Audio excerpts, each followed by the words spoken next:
구약성경 말라기 1장 함께 보시겠습니다. 구약성경 말라기 1장입니다. 말라기 1장 말씀을 이렇게 조금씩 하나씩 이렇게 띄어서 좀 이렇게 보려고 하는데요. 먼저 1장 2절 말씀을 함께 보시겠습니다. 말라기 1장 2절 같이 함께 읽어보겠습니다. 여호와께서 이르시되 내가 너희를 사랑하였노라 하나 너희는 이르기를 주께서 어떻게 우리를 사랑하셨나이까 하는도다. 나 여호와가 말하노라 에서는 야곱의 형이 아니냐 그러나 내가 야곱을 사랑하였고. 다시 6절을 같이 볼게요. 6절 한 번 더 같이 읽습니다. 내 이름을 멸시하는 제사장들아 나 만군의 여호와가 너희에게 이르기를 아들은 그 아버지를 종은 그 주인을 공경하나니 내가 아버지일진데 나를 공경함이 어디 있느냐 내가 주인일진데 나를 두려워함이 어디 있느냐 하나 너희는 이르기를 우리가 어떻게 주의 이름을 멸시하였나이까 하는도다. 뒤에 보시면 말라기 2장 17절부터 한번 더 볼게요. 말라기 2장 17절을 한 번 더 읽습니다. 너희가 말로 여호와를 괴롭게 하고도 이르기를 우리가 어떻게 여호와를 괴롭혀 드렸나이까 하는도다. 이는 너희가 말하기를 모든 악을 행하는 자는 여호와의 눈에 좋게 보이며 그에게 기쁨이 된다 하며 또 말하기를 정의의 하나님이 어디 계시냐 함이니라. 마지막으로 하나만 더 보겠습니다. 3장 13절 같이 보겠습니다. 3장 14절만 한 번 더 봅니다. 여호와가 이르노라 너희가 완악한 말로 나를 대적하고도 이르기를 우리가 무슨 말로 주를 대적하였나이까 하는도다.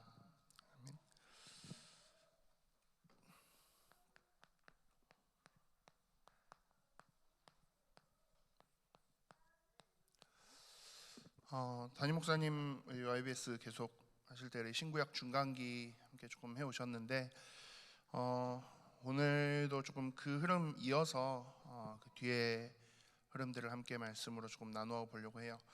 근데 오늘 저희 말라기에 있는 말씀들을 조금 이렇게 띄엄띄엄 같이 봤는데 보면 물론 시기적으로 꼭 그런 건 아니지만 어쨌든 이 말라기를 끝으로 그 다음 신약의 마태복음까지 약 한 400년에서 450년 정도의 기간이 이제 아무런 성경의 선지자를 통해서 전달되는 말씀이 없는 그런 신구약 중간기를 맞이하는 거죠.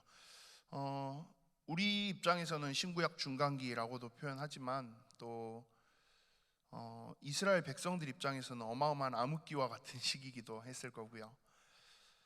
근데 이 시간을 하나님이 신구약 중간기 혹은 성경 말씀의 완전한 단절이 이루어지는 이 시간을 하나님이 만드신 이유가 있겠죠.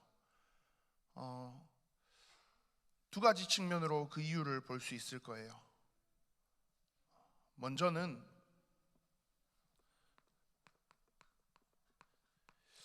계속되는 반복에, 이 표현이 좀 이상할 수 있어요. 이 계속되는 반복에 하나님도 지치시는 거죠. 이게 우리의 이해를 돕기 위한 표현입니다. 구약의 그 기나긴 역사 속에서 계속 반복되고 있는 이스라엘 백성들의 그 반복 속에 되는 실수, 그리고 계속 반복되는 하나님과의 관계의 단절, 그리고 정작 제일 중요한 하나님의 소원, 하나님의 목표, 하나님이 원하시는 거와는 전혀 관계없이, 관심도 없이 이스라엘 백성 뭐만 바라봐요? 자기들의 기준에서, 자기들의 율법, 자기들의 전통, 내가 얼마나 거룩하고 내가 얼마나 경건하고 그 수준에 계속 머물러 있으면서 정작 하나님을 향하여서 온전한 믿음으로 일어서는 건 지속되지가 않아요. 그래서 어떻게 보면 좀 우리의 감정을 빌려서 표현해 본다면 하나님이 쌓이던 모든 걸 지금 말라기 선지자의 이 말라기서를 통해서는 보면 하나님이 지금 계속 반복적인 이야기를 계속하세요. 뭐라고 하세요? 너네가 지금 나한테 그러잖아. 하나님 하나님 우리 사랑하시는 거 맞아요? 하나님 뭐 우리와 함께 하시는 거 맞아요? 하나님 우리 인도하시는 거 맞아요? 우리가 언제 하나님 말 안 들었어요? 우리가 언제 하나님 말 마음 불편하게 했어요? 하나님 우리가 얼마나 하나님한테 잘하고 있는데 우리한테 왜 이러시는 거예요? 라는 이야기들을 이스라엘 백성들이 지금 계속 하고 있는 거죠. 이스라엘 백성들 입장에서는 어때요? 이스라엘 백성들 본인들 나름대로는 굉장히 억울해요. 우리 아브라함의 자손들로서 우리 율법 지키고 거룩하게 이렇게 막 우리 얼마나 경건하게 혹여라도 막 그렇게 그래도 나름 발버둥 치면서 가는데 나라는 계속 어떻게 돼요? 이리 치이고 저리 치이고 포로 됐다가 무너졌다가 난리가 나고 있는 그 상황들이 오니까 이스라엘 백성들 그 속에서 반응하는 거죠. 정신을 나름 열심히 정신을 차리는 거예요. 그 차리는 게 열심히 차린다고 차린 정신의 내용이 뭐냐면 우리가 율법을 똑바로 못 지키니까 이래. 이제부터는 진짜 목숨 걸고 율법 제대로 지키자. 뭐 되게 맞는 말인 것 같은데 하나님 입장에서는 또 깝깝한 이야기가 시작이 되는 거죠. 하나님한테 있어서 중요한 건 뭐예요? 율법 자체가 아니라 하나님을 향한 믿음과 하나님과의 관계와 하나님이 원하시는 것들을 향해서 얼마나 너희의 삶을 방향 맞추고 갈 수 있어 라는 건데 이스라엘 백성들은 그거는 다 치우고 뭐만 남아 있어요? 율법을 얼마나 잘 지키냐만 남아 있는 거죠. 그리고 그 흐름이 제일 극명하게 나타나는 시기가 이 신구약 중간기이기도 해요. 물론 이제 이 반복에 지친 나머지이기도 하지만 또 한편으로는 깊은 어둠이 지나가고 나면 밝은 빛이 떠올라요. 하나님 입장에서는 하나님이 또 일하시는 그 흐름 속에서는 이 깊은 암흑의 시간들을 지나고 나서 진짜 이 모든 걸 완전히 해결할 수 있는 참된 빛, 진짜의 빛 누가 오셔요? 예수 그리스도가 오시는 거죠. 그래서 신구약 중간기는 또 한편으로는 되게 이제 우리 수준으로 이야기하면 이 반복되는 흐름에 하나님이 지긋지긋해서 이스라엘 이것들을 한 400년 그냥 내려놔 버리셨다라고 볼 수도 있겠지만 또 한편으로는 진정한 구원의 빛, 생명의 빛, 창조의 빛 되신 그 예수 그리스도의 오심을 위한 하나님의 마지막 준비의 시간이기도 한 거죠. 근데 이건 이제 신구약 중간기를 바라보는 어떤 관점의 측면이기도 할 건데 계속 지금 담임 목사님 한 3주 앞에 보면 이렇게 계속 이렇게 신구약 중간기 흐름들을 해 오셨는데 그 흐름들을 먼저 조금 한번 생각해 보시면요. 계속 강대국들에 의해서 이스라엘 백성들이 이스라엘 나라가 무너져 가요. 아수르, 바벨론에 의해서 결국은 나라가 두 왕국이 남북 다 무너지고 멸망해요. 포로로 잡혀가게 되고 그래도 그 속에서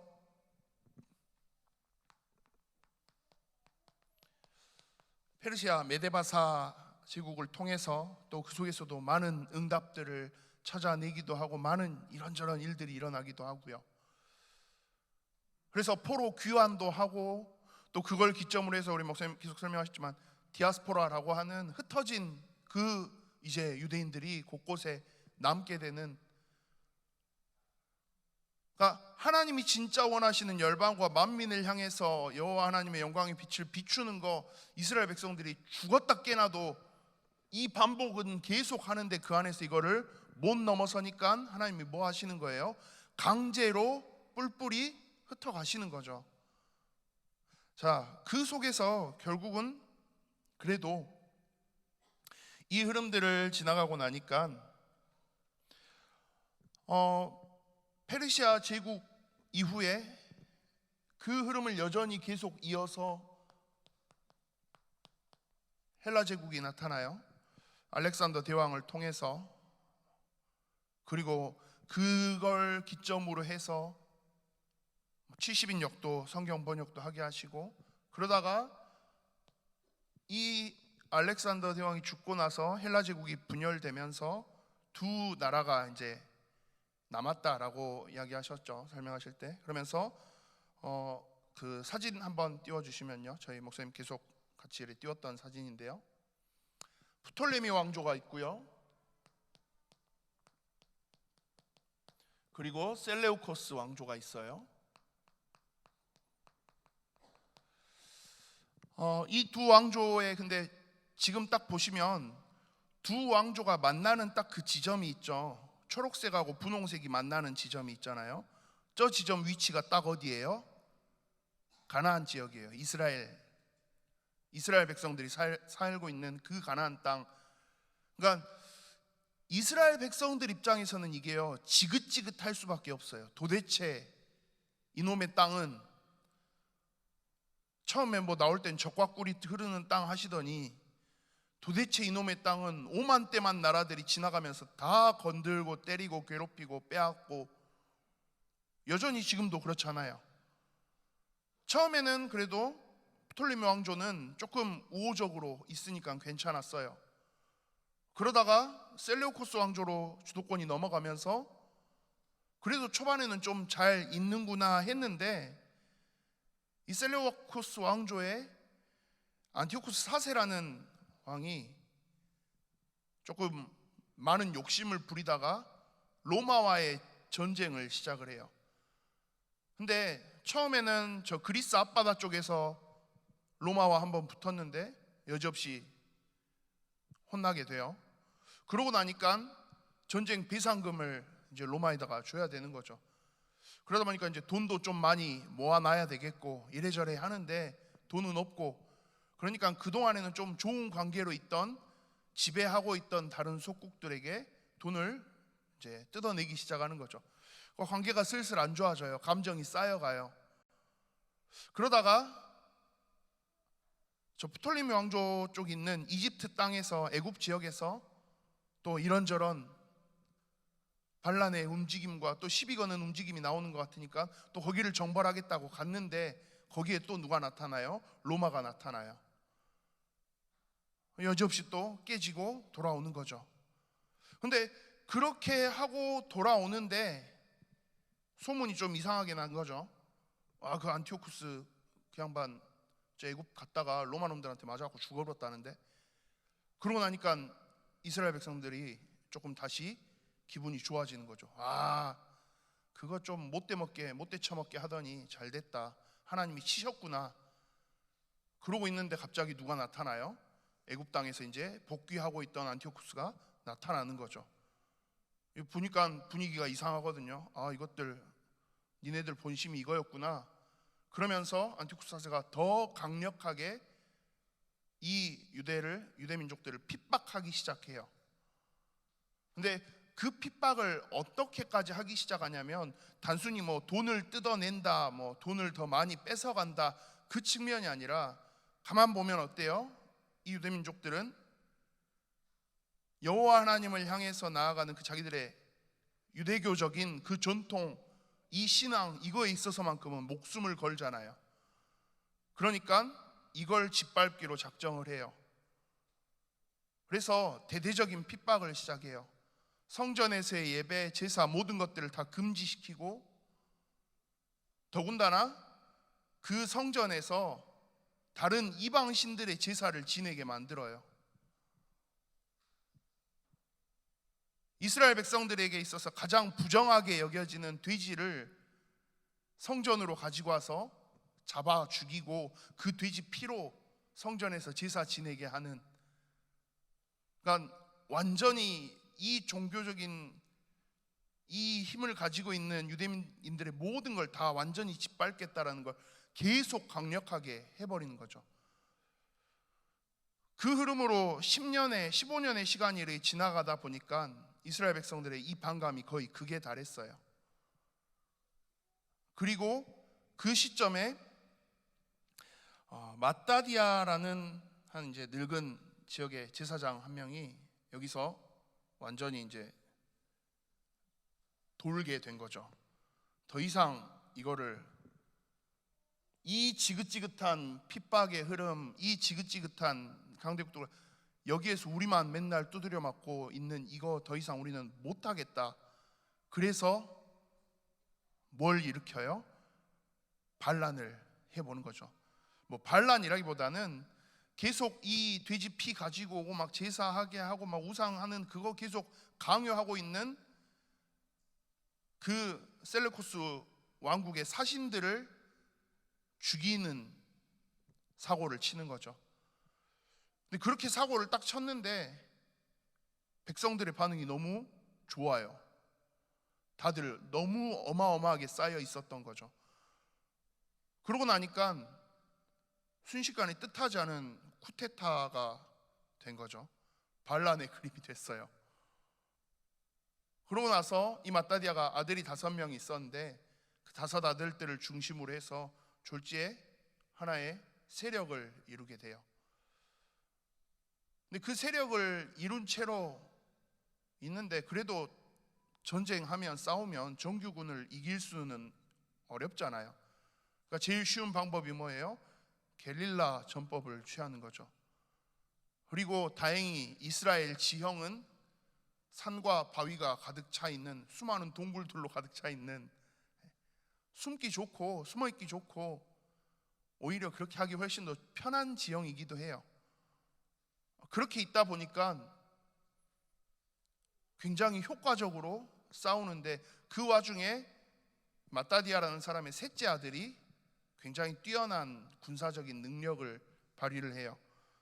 그 사람의 이름이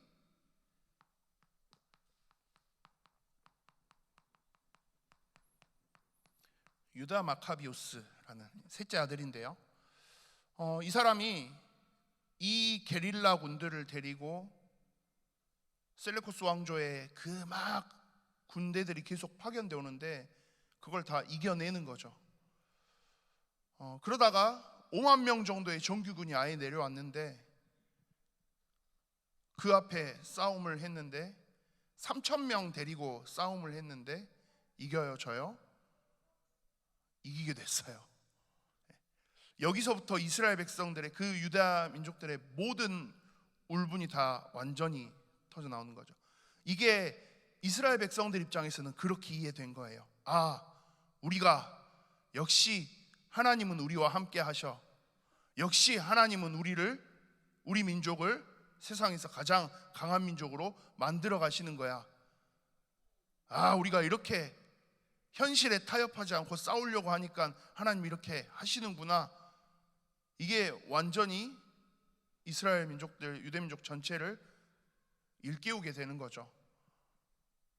졸지에 그 기세를 몰아서 이 마카비우스를 중심으로 해서 나아가는 마카비 혁명군이 계속해서 헬라 제국 이후로 계속 통치를 당하고 있던 예루살렘을 빼앗게 돼요. 다시 차지하게 돼요.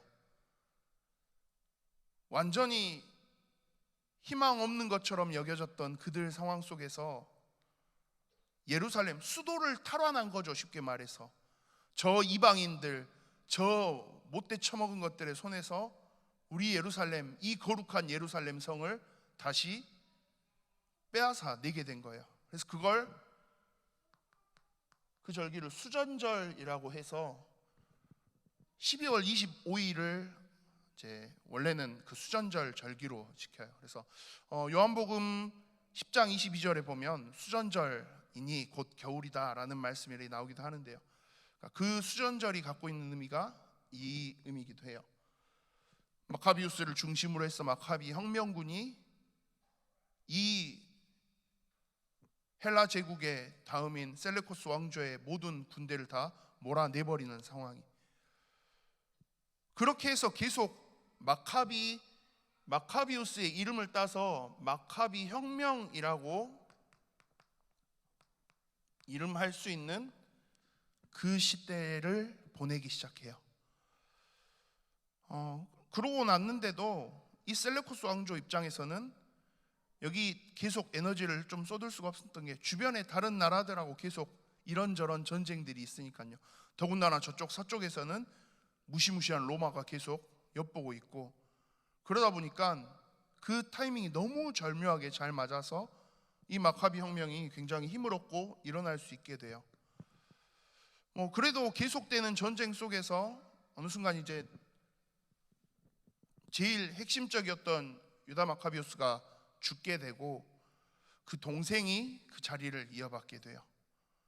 근데 그 동생은 외교적이고 정치적인 능력이 굉장히 뛰어났던 사람이었어요.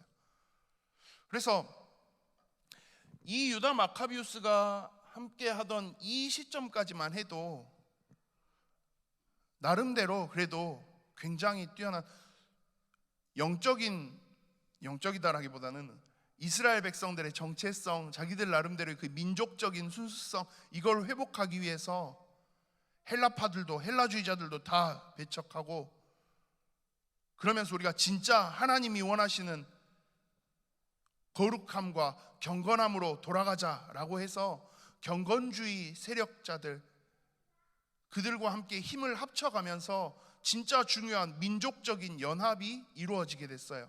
그래서 그걸 하시딤이라고 하는데요, 경건주의를 목표로 하고 있는, 우리가 진짜 하나님 앞에서 경건하게 올바르게 가야 돼라는 그 흐름을 가지고 서 있는 이스라엘 유대인들 중에서의 민족 지도자들이었어요. 이 사람들의 흐름 속에서 나온 사람들이 누구예요? 바리새파라고 하는 사람들이에요. 그러니까 이 사람들은 그래도 이 속에서 우리가 더 이상 우상 숭배하는 거 하지 말고, 저 헬라 제국 저것들 자꾸 막 친하게 지내고 막 그렇게 하는 거, 정치적인 거 그런 거 하지 말고 진짜 하나님이 원하시는, 근데 이게 거기까지면 좋은데 이게 꼭 이스라엘 백성들은 그 다음에 뭘로 가요? 꼭 이게 여기서 선민사상으로 가요. 우리만 남아요. 또 이방인들은 다. 그러니까 하나님이 계속 이 반복이, 하나님도 진짜 힘드셨겠죠. 또 이걸 못 넘어서는구나, 그 흐름 속에서 있는 거예요. 자, 그런데 이렇게 있다가 결국은 이 마카비 혁명, 이걸 더 이상 감당할 여력이 안 되니까 이 셀레코스 왕조에서 마카비 혁명군들을 정식적으로 그냥 이스라엘 유대 왕국을 다스리는 통치 세력으로 인정해주는 상황이 발생을 해요. 서로 화해 조약을 맺기 시작하는 거죠. 그래서 야, 그냥 너네 나름대로 자치권 가지고 그냥 그렇게 해봐 라고 할 수 있는 굉장히 많은 부분에서의 타협을 이뤄낸 거예요. 그래서 사실 이 모든 게 시작점이 됐던 건 뭐였어요? 종교적 탄압이었어요.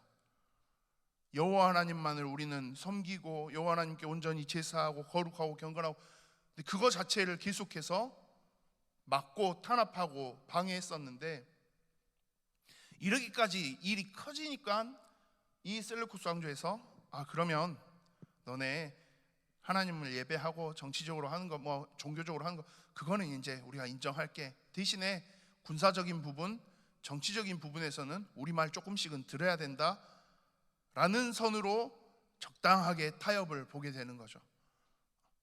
근데 이제 그 타협까지는 뭐 괜찮을 수 있었는데, 이 하시딤 쪽에 있는 사람들은 그 정도면 어때요? 충분히 만족스러워요. 다시 우리가 하나님 앞에 온전히 제사 지내고 율법과 계명을 지키면서 그렇게 할 수 있구나, 이 정도면 됐습니다. 근데 이 마카비 혁명군 쪽은 어때요? 마음에 안 드는 거죠. 아니, 우리는 온전한 독립을 원해. 왜 니네가 더 이상, 그럴 거면 진짜 싸우든지. 그렇게 하면서 이 두 세력 간의 약간의 분열이 이루어지기 시작해요.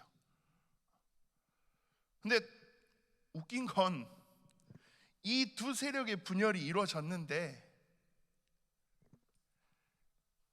이 마카비 혁명군들 세력의 아까 뭐 막 유다 마카비우스 동생이 뭐 요나단 그리고 그 형인 시몬 막 이렇게 다시 막 이렇게 이어지고 가는 중에 셀레우코스 왕조에서 우리를 어쨌든 인정해 주는구나. 그리고 이 셀레우코스 왕조들 입장에서도 이게 갈수록 점점 피곤해지니까 그냥 아예 그럼 니네 마음대로 한번 해봐 하고 이걸 열어줘 버리게 되는 거죠. 그래 그러면 그냥 니네 나라 해라 해. 지긋지긋하다 하는 지경으로 가면서 정식적으로 이 마카비우스를 통해서 이루어진 이 세력 자체를 그냥 유다 지역을 다스릴 수 있는 왕정으로 인정해 주는 상황이 발생을 해요. 그래서 그걸 이 마따디아 마카비우스 가문이 원래 하스모니아 가문이거든요. 그래서 그 가문의 이름을 따서 하스몬 왕조라는 어쨌든 왕조가 다시 세워져요. 그러고 나니까 이 사람들의 그게 어떻게 바뀌어요?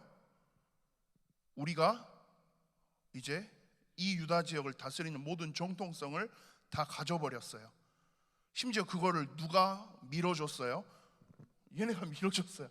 참 웃기죠. 얘네 때문에 시작했던 싸움이었는데 어느 순간 그렇게 하다 보니까 얘네가 그걸 인정해줘 버리고 나니까 그리고 왕이 되고 왕조를 구축하고 나니까 그 다음부터는 오히려 얘네가 어느 쪽에 더 친하게 지내기 시작해요?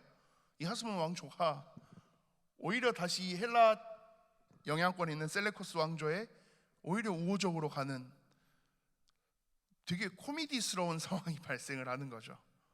그리고 누구랑 계속 싸워요? 이 하시딤 출신의 바리새파 사람들하고 계속 싸움을 시작해요. 근데 이게 이쪽은 정치적인 거고 이쪽은 종교적인 거잖아요. 근데 이스라엘 백성들한테 있어서 유대민족들한테 있어서는 종교적인 부분이 굉장히 많은 영향력을 발휘하는 정말 독특한 민족들이잖아요. 그러다 보니까 이 종교적 부분에 힘을 싣고 가기 위해서 이 하스몬 왕조 쪽이 누구를 집중해서 우대하기 시작해요? 바리새파 쪽 말고 기존에 더 먼저 원래의 제사장 지파 쪽에 있었던 엘리트 제사장 출신들, 쉽게 말하면 예전 대제사장 레위 지파를 중심으로 아론의 후손 그 흐름으로 해서 이렇게 쭉 지어오는 대제사장 후손들, 사독, 다윗 시대에 있었던 사독의 후손들로 이루어진 그 대제사장 후손들을 중심으로 해서 이들과 함께 하기 시작하는 거죠. 그 사람들을 뭐라고 하냐면 사두개인이라고 해요.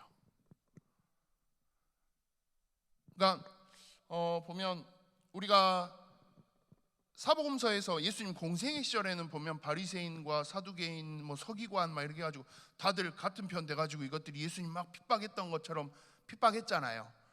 근데 사실 엄밀히 말하면 바리새인과 사두개인들은 같이 할래야 할 수 없을 만큼 사이가 안 좋은 뿌리 깊은 전통을 가지고 있었던 사람들이에요. 성향도 좀 달라요. 사두개인들은 자기들의 정통성과 자부심이 어마어마해요. 우리는 쉽게 말하면 우리는 엘리트 제사장 라인이야. 딱 그거예요. 그리고 우리는 딱 뭐만 기준으로 해요? 모세오경만 기준으로 해요. 다른 건 다 아니에요. 인간이 만들고 인간이 이야기하는 그런 거 말고 오직 하나님이 모세를 통해서 하셨던 모세오경만이 전부야 라고 이야기하는, 종교적으로 보면 굉장히 딱 보수적인 것 같이 보이는. 근데 웃긴 건 분명히 종교적으로는 그런 것 같은데 실제 현실적으로는 어때요? 되게 현실에 타협적인 길을 걸어가요. 제일 대표적으로는 사실 그래서 말이 안 맞는 이야기인데 굉장히 보수적인 사람들인 것 같은데 요즘 우리 신학적인 기준으로 이야기하면 되게 자유주의적인 성향을 가지고 있는 사람들이에요. 그러니까 말이 안 돼요. 사실 보수적인데 어떻게 자유주의적이야? 근데 사두개인들의 기준은 그거예요. 우리는 모세오경만 완전한 거야. 그리고 그 외에 거기서 이야기되지 않은 건 인정하지 않아. 모세오경에서 뭐 이렇게 부활에 대한 것들, 영적인 신비에 대한 것들, 그런 부분들이 많이 드러나 있지 않아요. 그러다 보니까 사두개인들은 뭘 믿지 않아요? 부활은 믿지 않아요. 뭐 천사와 이렇게 막 부리는 막 그런 영적인 신비의 영역들, 그거 자체를 아예 딱 배격하고 그렇게 서 있어요. 근데 그러면서 현실의 삶에서는 어떻게 있고요? 굉장히 타협적으로 있어요. 되게 정치적인 자리에 잘 서 있어요. 왜요? 자기들의 그 엘리트적인 자리를 유지해야 되거든요. 그러다 보니까 뭐 헬라 쪽에 헬라 문화권을 받아들이는 것도 크게 상관없어요. 그게 뭐 중요하지 않아요. 자기들의 엘리트적인 자리를 유지하는 게 제일 중요해요. 그렇게 있다 보니까 사실 사두개인들은 계속해서 힘을 가지고 지속적으로 이루어져 나가는 게 어렵죠. 더군다나 이 사람들은 뭐 중심일 수밖에 없어요? 제사장 출신들이니까 성전 중심일 수밖에 없어요. 근데 그 성전이 결국 나중에 AD 70년에 완전히 무너지는, 로마의 공격으로 완전히 무너지는 상황을 맞이하고 나니까 사두개인들은 어떻게 돼요? AD 70년 이후로 자연스럽게 다 사라질 수밖에 없게 돼요. 아무런 지지 기반이 없어지니까. 근데 바리새파들은 조금 달라요. 비슷한 것 같은데 다른 모습들을 갖고 있는 게, 일단 이 사람들은 우리가 흔히 생각하는 제일 전형적인 율법주의의 모습을 가져요. 왜요? 시작점이 애초에 어디였으니까요? 하시딤, 이 사람들은 경건주의였으니까. 그리고 이 사람들이 가지고 있는 하나님과의 관계의 모습들이 제일 잘 드러나는 게 저희가 오늘 읽은 말라기서, 제가 한 절씩 한 절씩 띄어서 읽었던 그 모습들이에요. 아니 하나님, 우리가 이렇게 계명 잘 지키고, 우리가 이렇게 율법 잘 지키고, 이렇게 우리가 하나님 원하시는 거 잘 하고 있었는데 하나님 우리에게 왜 이런 핍박을 주세요? 왜 이렇게 우리를 어렵게 만드세요? 왜 우리를 계속 이렇게 무너지게 만드세요? 하나님 우리 사랑하시는 거 맞아요? 하나님 진짜 우리에게 좋으신 하나님이신 거 맞아요? 라는 그 시비를 지금 어떻게 보면 계속 하는 거죠. 그러면서 어떻게 보면 눈 똑바로 뜨고 대드는 것처럼, 내가 언제 하나님 대적했어요? 내가 언제 하나님한테 그랬어요? 반대로 하나님 나 진짜 사랑하시는 건 꼭 그 어린애들이 이렇게 하는 것처럼, 땡깡 피우는 것처럼. 근데 제일 중요한 키가 뭐냐면, 이 속에서 하나님이 진짜 원하시는 게 뭔지에 대한 걸 바라보지를 못하는 거예요. 하나님이 정말 원하시는 열방과 만민과 모든 민족에게 여호와 하나님의 영광의 빛을 비추고 바라는 것, 그걸 위해서 너희를 첫 번째 도구로 선택하시고 세우신 건데, 그 개념을 전혀 이해하지 않고, 와 우리가 대단한 거야, 그러니까 나머지는 다 필요 없고, 그 나의 의를 드러내는 게 지금 누구에게까지 적용되고 있어요? 이스라엘 백성들이 하나님한테도 와서 그 이야기를 하는 거죠. 하나님한테도 지금, 하나님 내가 지금 얼마나 잘하고 있는데, 하나님 우리가 지금 얼마나 의롭게 하고 있는데, 하나님 우리가 얼마나 지금 경건하게 하고 있는데, 그렇게 있으니까 이 사람들은 이 신구약 중간기의 시대가 어때요? 견딜 수 없는 거예요. 이해할 수 없는 시기인 거예요. 아니 도대체 왜 이러시냐고요. 우리가 지금 얼마나 이 영적 싸움 하면서 이렇게 잘 가고 있는데 하나님 도대체 왜 이러시냐고요. 이게 사복음서에 나오는 공생의 기간에, 그리고 뭐 사도행전 초반에도 그렇고요, 어떻게 보면 이스라엘 백성들이 되게 지독하게 민족주의적 기준에서 하나님 나라를 이해해 가요. 자기들 나라만, 이스라엘 백성만, 이스라엘 나라만. 오죽하면 사도행전 1장에서도 예수님 감람산 40일 하시고 나서도 물어보는 게 뭐예요? 주께서 이스라엘 나라를 회복하신 이때입니까? 여전히 뭐예요? 이스라엘 나라만. 그래서 예수님 하시는 말씀이잖아요. 때와 시기는 니네가 알 거 아니고 오직 성령이 너에게 임하시면 예루살렘 온 유대 사마리아 땅끝 했는데, 그래도 그게 안 넘어져요. 그러니까 그런 걸 생각해 보면, 아, 이스라엘 백성들이 이것들 진짜 어이구 멍청한 것들, 징한 것들, 깝깝한 것들 싶기도 하지만, 이 흐름을 조금 생각하시면서 신구약 중간기가 이 흐름을 가지고 지금 진행되고 있구나라는 관점으로 조금 보고 나면 그나마 조금 얘네들이 이해가 돼요. 아, 그러니까 저도 예전에는 징글징글한 것들 그랬는데, 이런 부분들 조금 이렇게 하면서는, 아, 진짜 그 우리 전라도 말로, 와, 얘네 진짜 세상 짠한 애들이구나 라는 마음이 들어요. 지들은 얼마나 힘들겠어요. 도무지 이해할 수가 없는데, 우리 하나님 하라는 거 지금 다 했는데,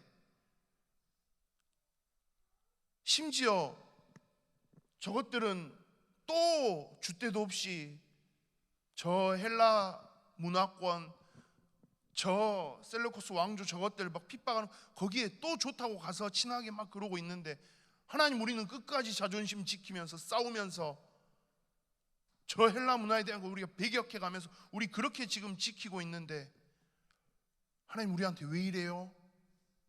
싶은 마음이 드는 거죠. 그러니까 그 마음이 너무 잘 드러나는 게 보니까 말라기서에 이게 너무 잘 드러나 있더라고요. 그래서 한편으로는 순서상으로 말라기가, 물론 말라기 선지자가 제일 마지막 사람은 아닌데도 불구하고 말라기서를 제일 마지막, 구약 성경이 제일 마지막에 놓은 이유가 뭘까 했을 때, 저는 이 의미도 있지 않을까라는 생각이 들어요. 하나님 입장에서 얼마나 답답한지 그 하나님의 답답함을, 그리고 그 속에서 여전히 평행선처럼 답 없이 서 있는 이스라엘 백성들의 딱 그 영적인 수준을 제일 극명하게 드러내는 성경이 말라기이기도 해요. 그러다 보니까 차라리 하나님이 아예 이 모든 판을 새롭게 완전히 뒤집기 위한, 참 복음 되신 예수 그리스도의 사역을 준비하기 위한 아예 그냥 준비 기간으로 이 신구약 중간기를 사용하신 거죠. 보면 뭐 조금 더 이야기를 이어가 본다면, 이 와중에 이들은 조금 뭐랄까요, 기득권 층에서 싸우고 있는 사람들이에요. 사두개인들, 바리새인들은요. 그거 말고 진짜 하나님이 원하시는 온전한 경건으로 돌아가자.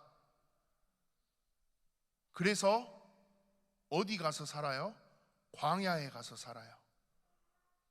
뭐 금욕주의 막 이렇게 하면서 광야에서 가죽 옷 입고 진짜 그냥 메뚜기 잡아먹고 그렇게 있으면서 수도승처럼 그렇게 해서 세상의 모든 것들과 차라리 단절할지라도 하나님이 원하시는 온전한 경건함으로 서자라고 이야기하면서 있던 사람들이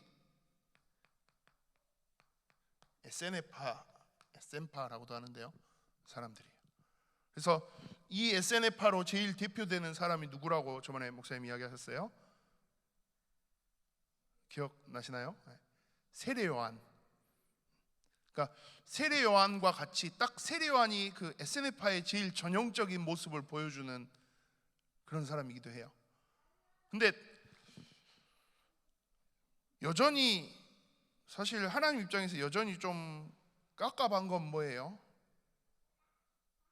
광야에서 살고 뭐 금욕적으로 살고 가죽 옷 입고 막 그게 중요한 게 아니라 하나님이 진짜 원하시는 게 뭔지, 하나님의 소원, 하나님이 진짜 관심이 뭔지.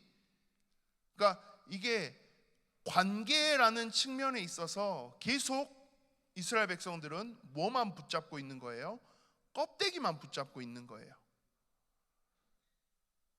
하나님이 광야에 안 있고 좋은 집에서 좋은 옷 입고 잘 먹고 잘 살고 있으면 하나님이 함께 하시지 않아요? 하나님이 심판해요? 그 개념이 아니잖아요. 근데 다 그냥 자기들 수준에서 계속 그렇게 이해하고 있는 거죠. 금욕주의적으로 사는 게 무조건, 아니, 그게 금욕이 중요한 게 아니고요. 하나님이 원하시는 하나님의 시선, 하나님의 관심이 어디에 있는지를 좀 보면 좋은데 그건 죽었다 깨나도 못 보고요. 하나님이 이들을 통해서 계속 하시고 싶었던 이야기는 뭐예요? 제발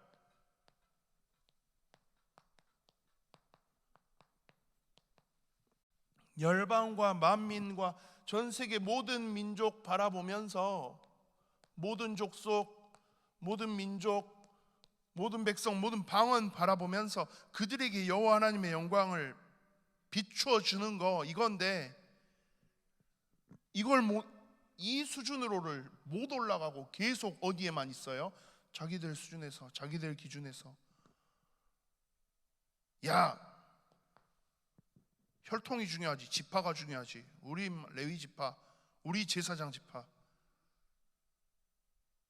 아니, 경건하게 있는 게 중요하지, 진짜 거룩하게 살아가는 게 중요하지. 야, 니네 좋은 밥 좋은 옷 따숩게 잘 자면서 무슨 니네가 경건 거룩? 니네 삶부터 진짜 경건하고 거룩하게 바꿔봐라. 니네가 가지고 있는 그 욕심 다 내려놓고 진짜 하나님 앞에서, 말은 틀린 말이 하나도 없어요. 말은 다 맞는데 하나님 입장에서 너무 답답한 상황인 거죠.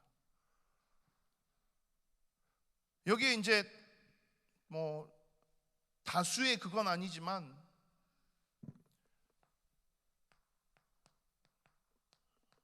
열심당이라는 사람들도 있어요.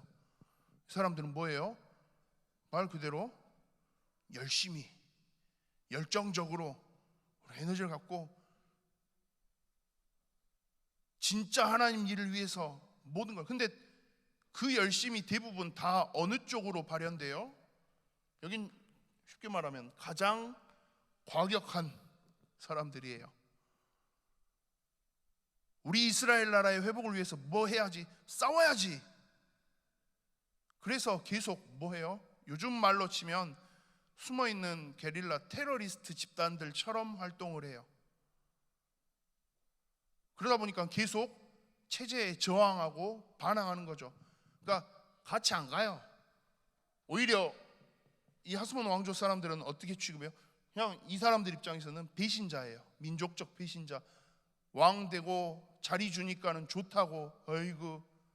그러니까 계속 이들은 반감만 가지고 있는 거죠. 이 흐름 속에서 나중에는 로마가 나타나요. 결국은 로마가 이 모든 걸 다 무너뜨리고 그냥 속국 삼아서 서 있어요.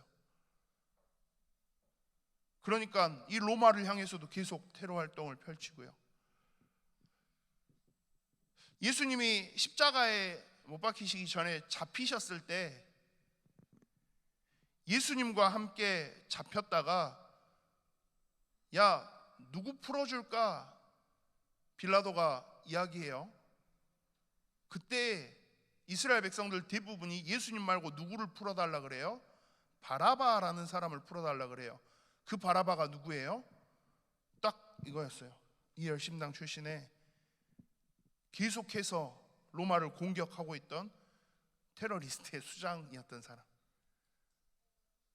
그러니까 이런 흐름 속에서 지금 이 신구약 중간기가 흘러가고 있다라는 걸 이해하고 계시면, 그러면 이제 복음서 우리 나중에 말씀 이렇게 하실 때 훨씬 더 이해가 그나마 조금 더 쉬우실 수 있어요. 근데 지식적인 측면도 있겠지만 이 속에서 사실 제일 중요한 건 포인트는 뭐예요? 우리가 조금 저는 오늘 이거 말씀을 준비하면서 찾아보고 말을 공부하면서 그 생각을 진짜 많이 했어요. 나는 지금 하나님한테 어떤 자세로 서 있지? 라는 점검을 진짜 많이 해보게 됐어요. 말라기서에서 지금 막 하고 있는 이 이스라엘 백성들의 이야기가 어느 순간 저한테 너무 좀 소름 끼치는 영역들이 되더라고요. 왜냐하면 이 이야기들을 저도 굉장히 많이 하거든요. 제 앞에 있는 막 이런저런 현실의 상황들이나 정말 억울한 거나 속상한 거나 말이 터져 나오면 저는 좀 많이 그러거든요. 하나님 지금 저한테 왜 이래요? 하나님 저한테 이러면 안 되죠. 하나님 내가 지금 얼마나 나 그래도 나름 잘하고 있잖아. 나 나름 열심히 하고 있잖아. 하나님 참 성격 이상하시네요. 하나님 참 잔인하시네요. 저도 참 많이 그러거든요. 여전히. 근데 문득 그랬던 많은 기도들이 제가 생각이 나면서 이 한 가지를 조금 살펴보게 되더라고요. 진짜 하나님이 원하시는 걸 향해서 내가 지금 하고 있는 거 맞나? 아니면 이스라엘 백성들처럼 완전히 지금 헛다리 짚고 다른 데 가서 지금 성질내고 있는 거 아닌가? 이 생각을 제가 조금 많이 하게 되더라고요. 그래서 이 신구약 중간기를 지내면서 쌓여져 오는 모든 것들을 하나님 나중에 진짜 깔끔하게 다 없애가세요. 저희가 이제 다음 주 다다음 주 이제 한 번 더 이 부분을 할 때는 이제 로마 이 하스몬 왕조에서 로마의 등장, 그리고 그 이후에 우리가 성경에서 너무 많이 보고 있는 헤롯 일가의 등장, 이렇게 함께 확인을 하실 건데, 그 흐름들까지를 쭉 보고 있다 보면 하나님이 왜 이렇게 철저하게 이스라엘 백성들을, 이스라엘 나라를 완전히 무너뜨리시는지. 근데 그게 하나님이 나쁜 하나님이어서가 아닌 거죠. 여전히 끝까지 계속 이해하지 못하고 있는 이스라엘 백성들을 어떻게 보면 하나님이 참 결국은 좋으신 하나님이다라고 인정될 수밖에 없는 게요, 저 같으면 이것들 안 되겠다 그냥 치워버려 하고 던질 것 같아요. 그냥 버릴 것 같아요. 근데 하나님은 보면 이스라엘 백성들을 향해서 그럼에도 불구하고 계속 뭐 하세요? 끝까지. 그러면 뭐 하나가 필요해요? 얼마나 우리가 이걸 빨리 발견하고 이 하나님 원하시는 방향으로 우리가 딱 들어올 수 있느냐. 결국은 그 싸움인 것 같아요.